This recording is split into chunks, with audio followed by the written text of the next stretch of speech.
মঙ্গলবার দুপুর 2টো নাগাদ ভয়াবহ দুর্ঘটনা ঘটে বুদবুদের কোটা মোড়ের কাছে 19 নম্বর জাতীয় সড়কে। দুর্ঘটনার খবর পেয়ে ঘটনাস্থলে পৌঁছয় বুদবুদ থানার পুলিশ ও দমকলের একটি ইঞ্জিন। জানা গেছে একটি বেসরকারি যাত্রীবাহী বাস কাটোয়া থেকে বরাকর যাওয়ার পথে 19 নম্বর জাতীয় সড়কের ওপর কোটা মোড়ের কাছে ওভারপুলের ওপর দ্রুত গতিতে দুটি লরিকে অতিক্রম করার সময় নিয়ন্ত্রণ হারিয়ে দুটি লরির সাথে সংঘর্ষ হওয়ার পর ডিভাইডারে সোজা ধাক্কা মারলে দুর্ঘটনায় আহত হয় প্রায় 15 জন যাত্রী, যার মধ্যে গুরুতর আহত 8 জন।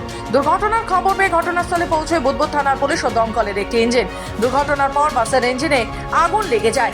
যদিও দুর্ঘটনার পর ঘটনাস্থলে দমকলের একটি ইঞ্জিন পৌঁছে দমকলের কর্মীরা আগুন নিভিয়ে দেয়। দুর্ঘটনার জেরে জাতীয় সড়কের দিল্লিগামী রাস্তায় যান চলাচল বন্ধ হয়ে পড়ে।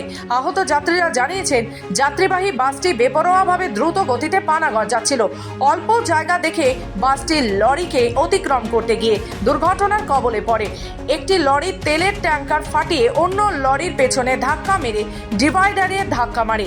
লরির তেলের ট্যাঙ্ক ফেটে যাওয়ায় জাতীয় সড়কের ওপর ডিজেল ছড়িয়ে পড়ে রাস্তায় যান চলাচল বন্ধ হয়ে যায়। সার্ভিস রোড দিয়ে সমস্ত গাড়ি পারাপার করানো হয়। বুদবুদ থানার পুলিশ ঘটনাস্থলে পৌঁছে আহতদের উদ্ধার করে পানাগড় ব্লক প্রাথমিক স্বাস্থ্য কেন্দ্রে নিয়ে গেলে 8 জনের অবস্থা আশঙ্কাজনক থাকায় তাদের মহকুমা হাসপাতালে স্থানান্তর করা হয়।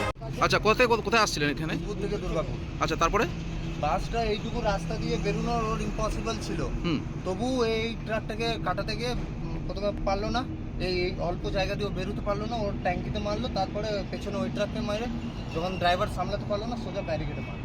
মানে কতজন ছিল যাত্রী তাও বাসে? তাও ফুল সেট। তাও হ্যাঁ, কোথা থেকে কোথায় যাচ্ছিলেন আপনি? দুর্গাপুর। আচ্ছা, কি নাম?